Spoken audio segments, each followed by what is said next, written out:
So today, we're going to turn our attention to Paul because we've been ignoring him lately. It's easy to ignore the second reading, isn't it? Now, as a matter of fact, we have one consistent idea of Paul that was spread out between last week's second reading and the second reading this week. So today, we heard Paul saying, I want you to be free of anxiety. And he said, a married man or woman ought to act like they're not married. And that is directly following what he said last week when he said, time is running out, and the world in its present form is passing away. So taken as a whole, Paul is basically telling his little congregation in the city of Corinth that as a disciple of Christ, we shouldn't be too concerned or involved with the world. Now, mind you, Paul is not saying that any of this is bad, all right? Being married is not bad. Weeping, rejoicing, buying, using, they're all perfectly ordinary things that we do in the world. Paul knows that. He is, at its heart, a realist. But he's saying that we can lose our focus on Christ when we get lost in these sorts of things. And also bear in mind, Paul is building on classic philosophical thought. Several great philosophers, before Jesus, said that all the stresses and worries of married life are incompatible with the life of a philosopher. And Paul seems to have, taken that lesson to heart. He's telling these people in Corinth they don't need to get worked up so much about daily matters. So we're going to skip over marriage for a second. We'll come back to that in a little bit. Paul says that you should live as if you don't have anything to mourn, anything to celebrate, or anything to buy. He's not saying that literally. That would be terrible advice taken absolutely. He's giving his opinion that these things are ultimately distractions for us. We have a new heaven and a new earth in view. We are in it for the long term, so to speak. So we need not despair in mourning when someone loses their job. Those people are not defined by their job. People are not truly lost when they pass from this world to the next. So we shouldn't completely give in to our mourning because we have other things in view, a new heaven and a new earth in Jesus Christ.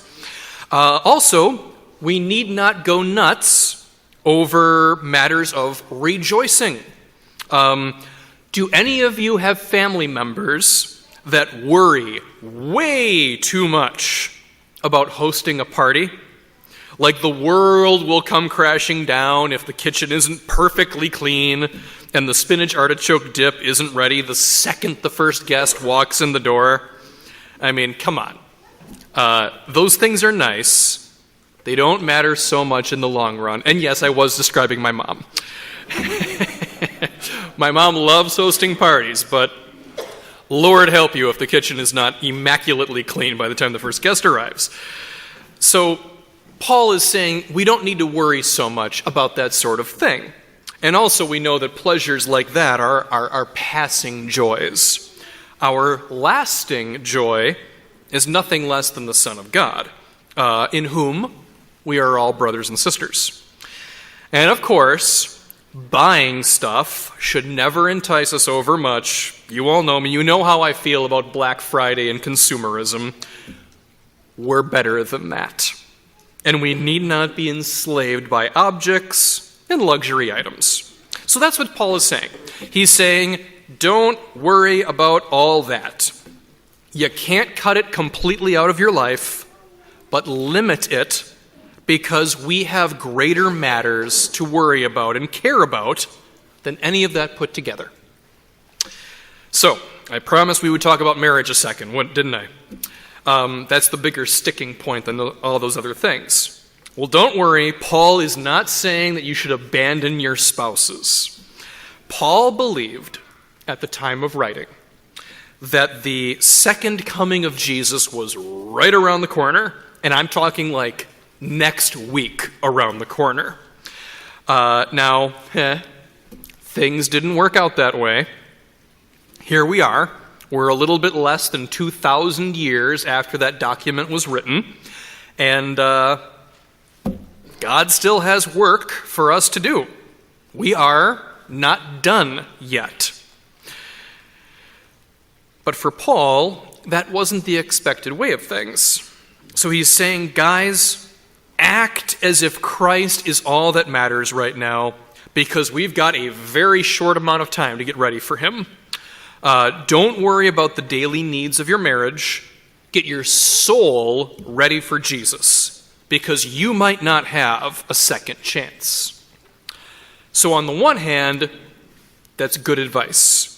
We should absolutely get our souls ready for Christ and take a step back from the many distractions life has to offer us. Yeah, there's probably more time than Paul thought, but you never know exactly how much time remains to do the right thing. Sometimes there is a chance for true holiness that comes once and never again. It comes, it goes, and there is no second chance from there. So we ought to be ready. And on the other hand, don't panic over this stuff. By all means, clean your house, tend to the needs of your spouse, live your life and fear not. Because there is absolutely nothing stopping us from living our lives with God in our hearts and Christ at our sides. And when the time comes for something to change, the Holy Spirit will guide us along the right path with wisdom and with grace.